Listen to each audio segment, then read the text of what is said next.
Good evening everyone. Good evening.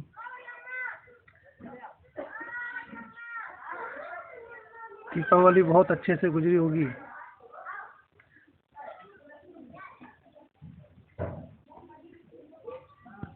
Deepawali सभी लोगों की बहुत अच्छे से गुजरी होगी।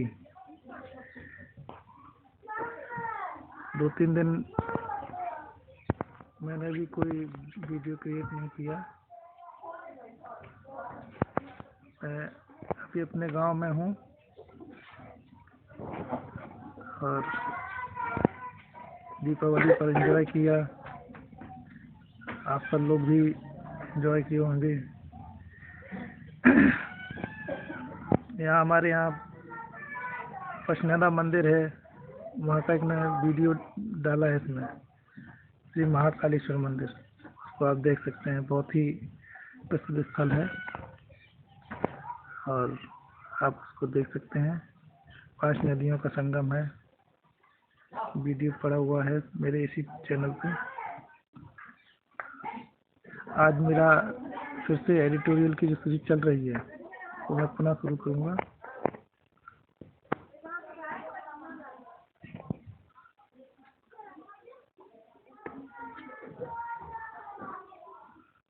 एडिटोरियल की ये अपनी सीरीज है, विकास के बदले खैरात। ये विषय ये रहेगा जो आज की राष्ट्रीय जो नीति है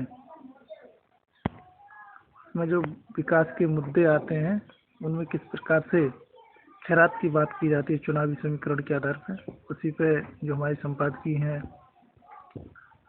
लवलीन सिंह जी, उनके द्वारा चर्चा की गई है, तो उस पर पूरा विस्तृत चर्चा करेंगे हम लोग। आप साथ में बने रहिए। तो आप लोग थोड़ा शेयर और लाइक करते रहा करिए, जिससे हमें भी प्रोत्साहन मिले और मैं और भी अच्छे वीडियो दे सकूं। ठीक है ना, जिससे मैं और भी अच्छे वीडियो आप तक पहुंचा सकूं।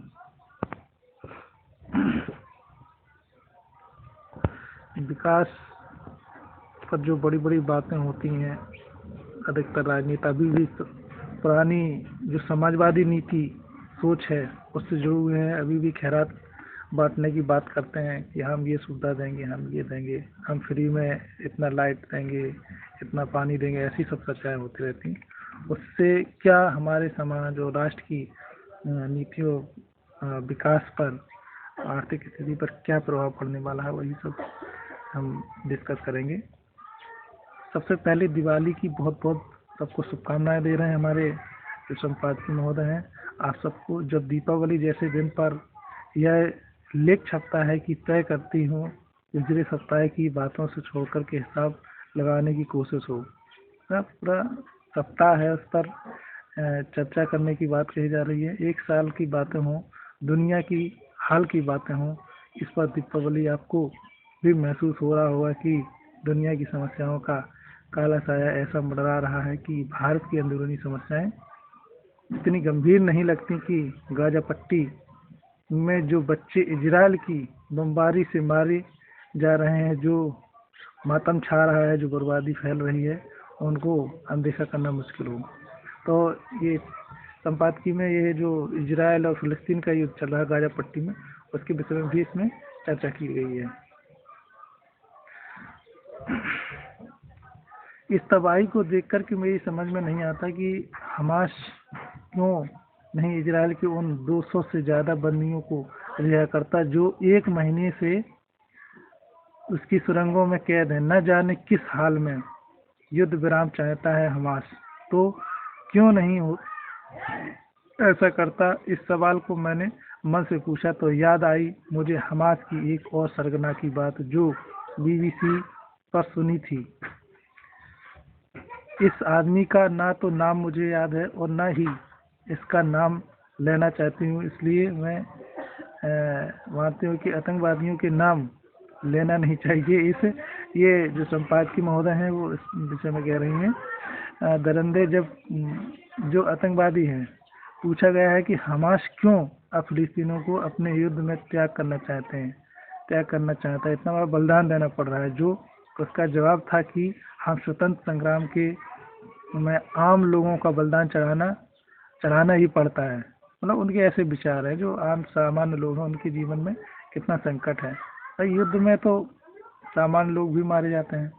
यह बात मुझे घिनौनी तो लगी ही, लेकिन ये भी याद आया कि गाजा में जो हो रहा है उसके लिए हमास ज़्यादा दोषी है और इजराइल कम। जब किसी देश में आतंकवादी हमला होता है तो वह देश उसका जवाब नहीं देता, तो ऐसा करने वाला देश कायर दिखता है और आतंकवाद की जीत होती है। हमने 26/11 का जवाब दिया तो बहादुरी से, तो मुझे यकीन है कि भारत पर जो उसके बाद जिहादी हमले हुए वो शायद नहीं होते। खैर, लौट कर आते हैं गाजा और दुआ करते हैं कि यह युद्ध जल्द ही रुक जाए, ताकि इसका नुकसान हम जैसे देशों को ना हो। कुछ तो होने लगा है, क्योंकि देखो कहीं भी दुनिया में युद्ध लगता है तो उसके नुकसान हर क्षेत्र पर उसका प्रभाव पड़ता है, कहीं भी। क्योंकि आर्थिक रूप से देखा जाए, व्यापारिक रूप से देखा, हर जगह प्रभाव पड़ता है। अभी भी क्योंकि कच्चे तेल का दाम बढ़ने लगा है, ये जो वहाँ उत्पादन होता है उसके रेट फिर से बढ़ने लगे हैं। हम जैसे गरीब देश के लिए यह बहुत बुरी खबर है। हमारी अर्थव्यवस्था का हाल इतना नाजुक है कि पिछले सप्ताह प्रधानमंत्री ने ऐलान कर दिया कि 80 करोड़ लोगों को मुफ्त अन्न मिल रहा है। प्रधानमंत्री अन्न सुरक्षा योजना के तहत वह अगले 5 साल के लिए मिलता रहेगा। कई लाख करोड़ रुपए लगेंगे इस योजना में, और जो विकास पर लग सकते थे, और अब यह खैरात बांटने में लग जाएगी। सबसे बड़ा सवाल यह है कि अगर 80 करोड़ लोगों को मुफ्त राशन देने की आवश्यकता है, तो मतलब यह नहीं निकाल सकते कि कि गरीबी हटाने के लिए हम विफल रहे हैं।